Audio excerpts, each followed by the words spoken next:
Hi friends, hello, how are you all doing? My name is August. This is Cozy Rosie Reads. Today, I'm doing my Cancer book recommendations. If you're new here, this is a series that I started beginning in Aries season where I offer custom, tailor-made book recommendations per zodiac sign, and there are 4 different kind of superlatives for each zodiac. I like to give a contemporary recommendation, a nonfiction / memoir pick, a thriller, and a classic. So hopefully there is something for everyone. I feel like today I'm dressed as kind of like everyone's favorite young, hip, kooky librarian, and I'm loving it. It is surprisingly really chilly for July, and somebody starts mowing their lawn. Why does this happen every time? I'm positive this happened in my last one for Gemini. But yeah, it's surprisingly chilly, so I pulled out some of my fall outfits. This is a fall cardigan, gold buttons. I love it. So similar to all the other videos, we're actually going to start off with famous Cancer authors who were born in the Cancer season. Because if these books that I'm going to recommend to you don't sound good at all, maybe try one of these authors instead. You never know. You might find a favorite when you're reading from the mind of a Cancer. First, we have Ernest Hemingway, the classic, the man we all know, the legend. Next, we have George Orwell, the other famous white man author. There are so many famous white men authors who are Cancers. Quite a few that I did not share on this list because then the video would be mass majority of me talking about authors. So if you're interested, definitely go look it up because there's like Thoreau and Proust on that similar train and similar vein. Train vein?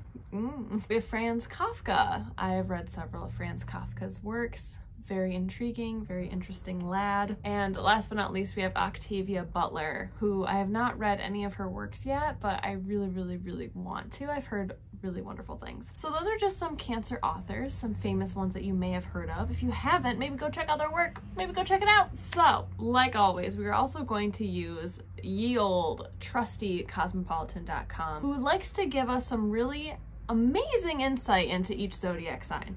You know, there's a positive attribute and then there's like a negative downside. So thank you again, cosmopolitan.com, as always, for these like riveting, titillating, I just feel like I learned so much. And they just like take the words out of my mouth and put it so much more eloquently than I ever could. The first trait is Cancers are known to be intuitive, which can also be read as nosy AF. They're also really loyal, which can also just mean that they can get really clingy. They are enigmatic, which can also just be read as being a moody bitch. Not my words. They are also nostalgic, which can also mean vengeful. And lastly, they are known to be extremely charming, which can also be read as manipulative. So those are the traits that we have of Cancers. I would love to hear your thoughts on those. How do you feel if you're a Cancer and you just heard that? Because majority of my friends are Cancers, and I'm saying that as if I have a lot of friends. I don't have a lot of friends. So when I say majority of them, I'm meaning three people in my life that I am friends with and hang out with and talk to on a more regular basis.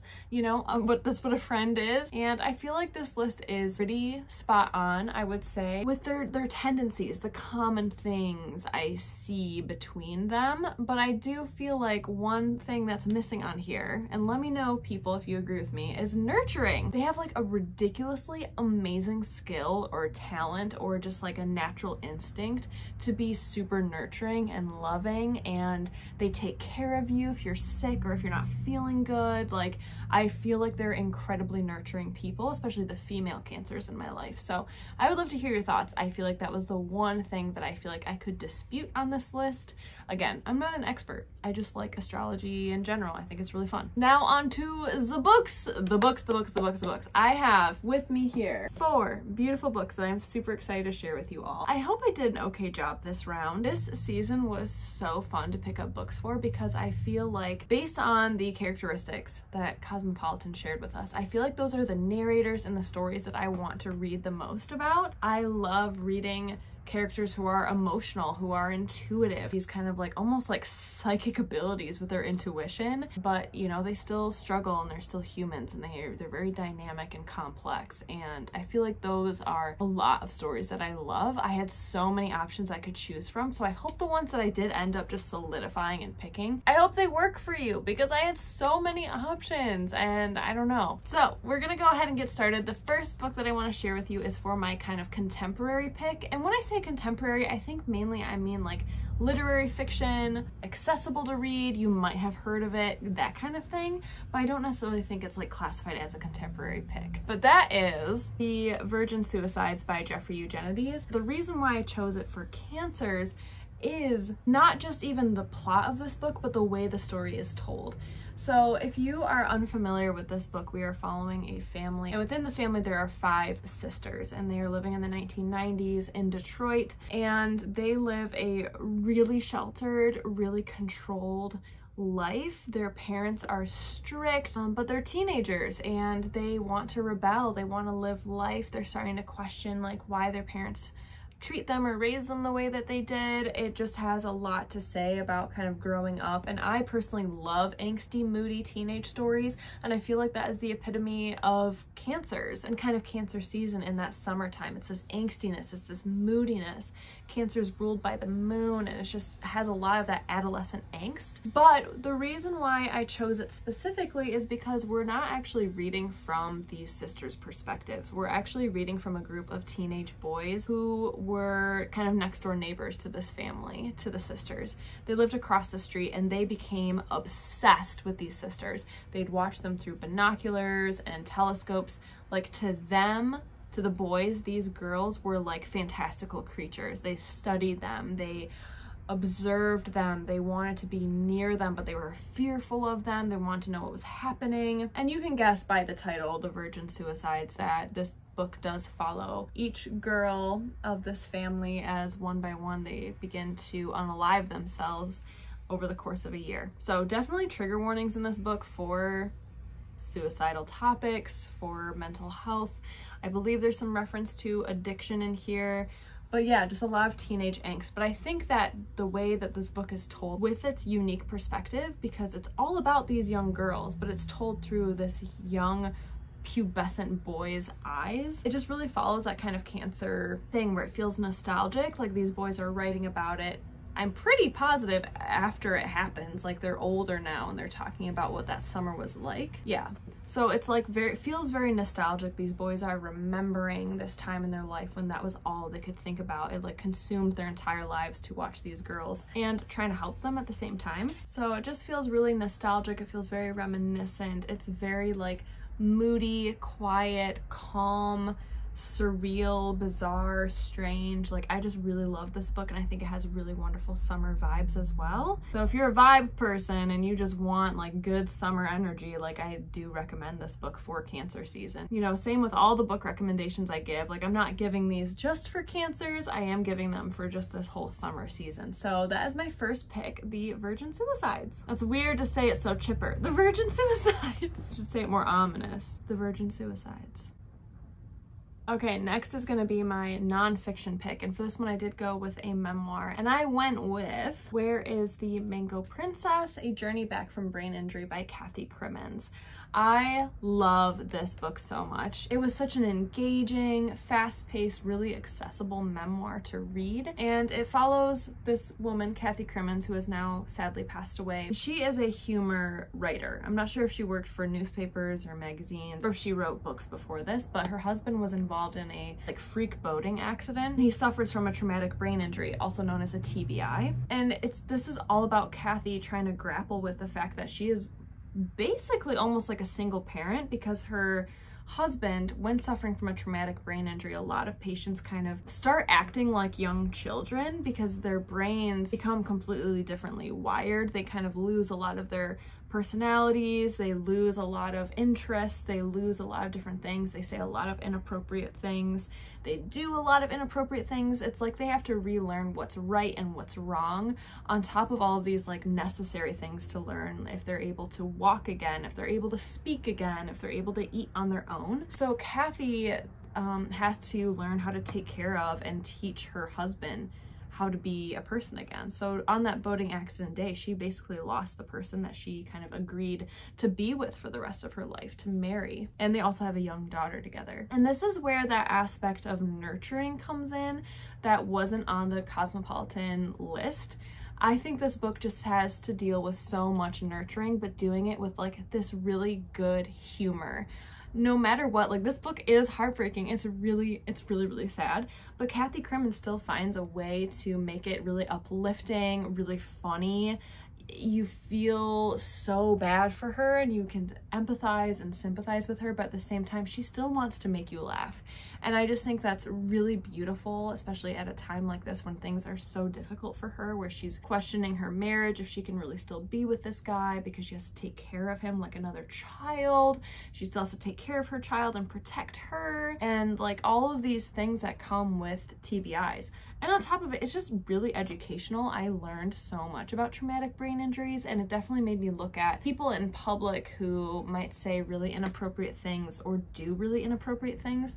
It made me realize, like, oh, they actually might not be rude or a jerk as I kind of typically would see them. It's like, they might have a TBI. So I just learned a whole lot, and Cathy Crimmins has that nurture element where before she kind of called herself like a hands-off wife, where she was just like, you know, we're married, but we live two kind of different lives and we enjoy each other's company and all that stuff. But once this injury happens, she has to really drop everything to figure out how to be the best partner, how to take care of that person. And of course, this book is all about reflections, and I think it would fit that kind of like feeling of nostalgia. There are just a few times in here. I mean, this situation would test anybody's patience, especially if it's your partner, your significant other who's going through this. It's going to test your patience. So there are a lot of times where she's snapping at him, she's being really frustrated and angry, and it just shows like the real raw human side. So that is my pick for memoir and nonfiction. Where is the Mango Princess? I thoroughly loved this book, and oh, it broke my heart, but it also made me feel really like renewed afterwards. So that is my nonfiction pick. Next, we have my pick for thriller, and I decided to go with, yet again, a very like non-traditional kind of thriller. This is much more of a psychological what is happening kind of book.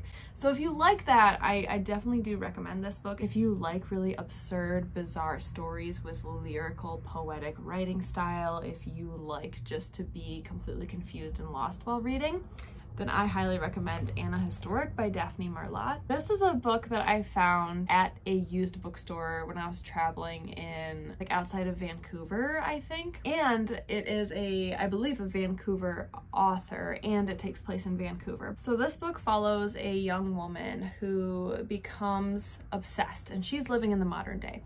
She becomes obsessed with the Vancouver City Archives and a woman named Mrs. Richards who appears in one of the 1870 archives. So our main character, Annie, is obsessed, becomes super obsessed with these Vancouver City Archives, and she kind of starts to like spiral into creating a backstory and a past for Mrs. Richards, and she's writing as if she's writing Mrs. Richards' diary. So there's a lot of that kind of like psychological thriller where you're like, oh my gosh, is she really believing that she's Mrs. Richards? Is she really pretending that she knows anything about this woman? Or are we really bouncing back in time to Mrs. Richards? Like, things are just eerily specific from the 1870s in Vancouver. But what I love about this is the way it's written. I think Daphne Marlatt is an incredibly talented author, and I had never ever heard of this book. It has like hardly any ratings on Goodreads. But it's that psychological suspense and that writing style where things are almost like in vignettes. You have these really short chunks. The writing is super bizarre, and I freaking love that. I love when sentences flow and they don't make sense, but they're just so beautiful, like you want to eat them. Very descriptive. There are just so many random things in here, like there's just these random pages. It almost feels like mixed media, but without having mixed media really. And then all of a sudden there'll just be like little kind of lists or poems, and I just think it is so brilliantly well done.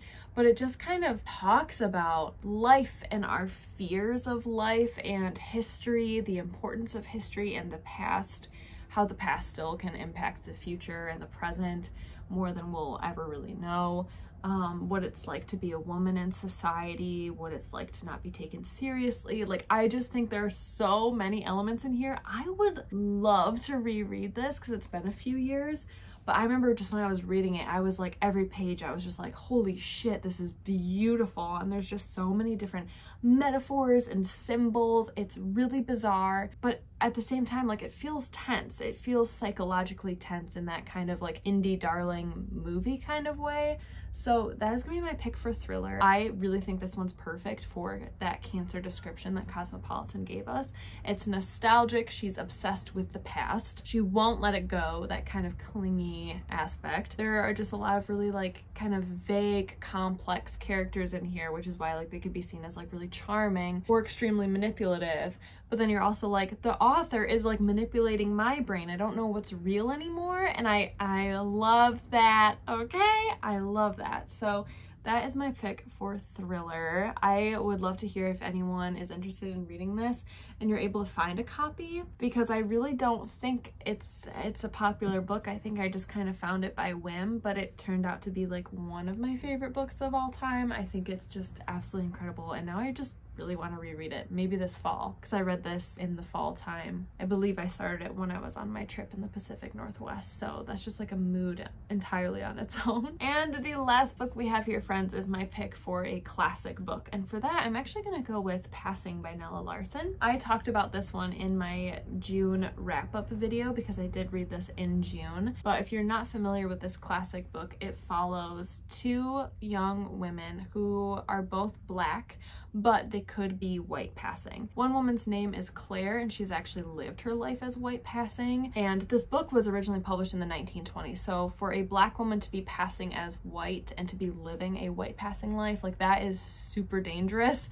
because, you know, her husband is white and doesn't know that she's Black. She has a lot of white socialite friends. Like, there are just a lot of things that could go horribly wrong because of the racism at that time. And then we're following another character named Irene, who could also be white passing. And her and Claire grew up as school children together and then just didn't see each other. A lot of rumors went on about the two of them. And then they finally meet in adulthood. And while Irene is lighter skinned and could definitely be white passing, she has chosen to marry a Black man and to kind of more embrace her Black culture and heritage and appearance. So when the two women reunite, there is just a lot of like eeriness, a lot of emotional manipulation, a lot of toxic behavior, a lot of confusing things between Irene and Claire. Claire is very clingy and attached to Irene and wants her to be her friend so bad, like it feels really desperate.